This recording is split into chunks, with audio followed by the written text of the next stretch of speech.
قدرمنو دوستانو کله مو کتلی دي چې د ښځو د مرۍ هډوکې ولې بهر نه وي راوتی او د سړو د مرۍ هډوکې بهر راوتلی وي. دې هډوکي ته څه نوم اخلي او دا ولې بهر راوځي او دا په زندګۍ باندې کوم اثرات لرلی شي. که د قصو په روایاتو کې وګورو نو په عیسوي روایاتو کې دا ویل کیږي چې کله حضرت آدم علیه السلام د شیطان په دوکه کې راغی او هغه د جنت یو سیب یعنی مڼه وخوړله نو د هغې یوه ټوکړه د آدم علیه السلام په مرۍ کې ونښتله او د مرۍ هغه ځای وپړسېدو. نو د همدغه وجې نه دې ته اډمز ایپل ویل کیږي. د دې واقعې نه وروسته تر ننه پورې د سړو د مرۍ دغه حصه د ښځو په مقابله کې ډیره زیاته پړسېدلې وي. خو دوستانو ساینسدانان په دې اړه باندې نور څه وایي. هغوی وایي چې په مرۍ کې دغه هډوکي چې د اډمز ایپل په نوم باندې نومیږي په اصل کې د اواز ویستلو لپاره لاره او د اعصاب حفاظت کوونکی یو هډوکی دی چې دې ته تایراید کارټلیج هم ویل کیږي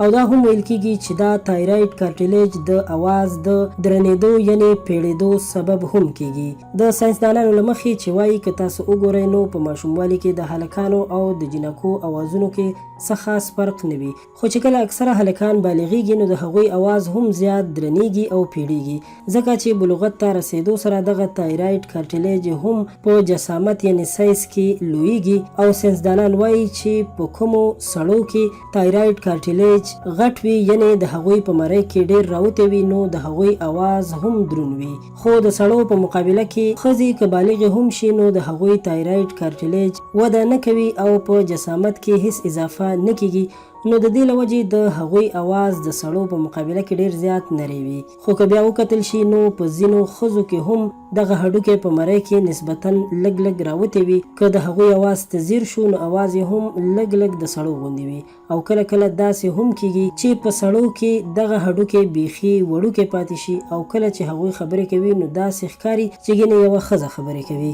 قدرمنو دوستانو که یقین مو نه راځي نو تاسو دا تجربه وکړئ او په خپل شاوخوا کې نږدې هلکانو ملګرو یا په کور کې د ښځو خبرې واورئ. تاسو ته به په دې اړه باندې مکمل معلومات وشي. قدرمنو دوستانو په دې اړه باندې را سره خپل نظر خامخا په کمنټس کې شریک کړئ چې موږ هم ستاسو د نظر نه ګټه واخلو. که ویډیو مو خوښه شوې وي در سره لایک کړئ. که غواړئ چې په آینده کې مو له همدغسې معلوماتو خبر وساتو نو مهرباني وکړئ دا ویډیو در سره لایک کړئ، خپلو ملګرو سره هم شریکه کړئ او زموږ چینل سبسکرایب کول مو هیر نشي. ورسره خوا کې د ګنټۍ نشان هم وهئ. تر بلې ویډیو راته اجازت راکړئ.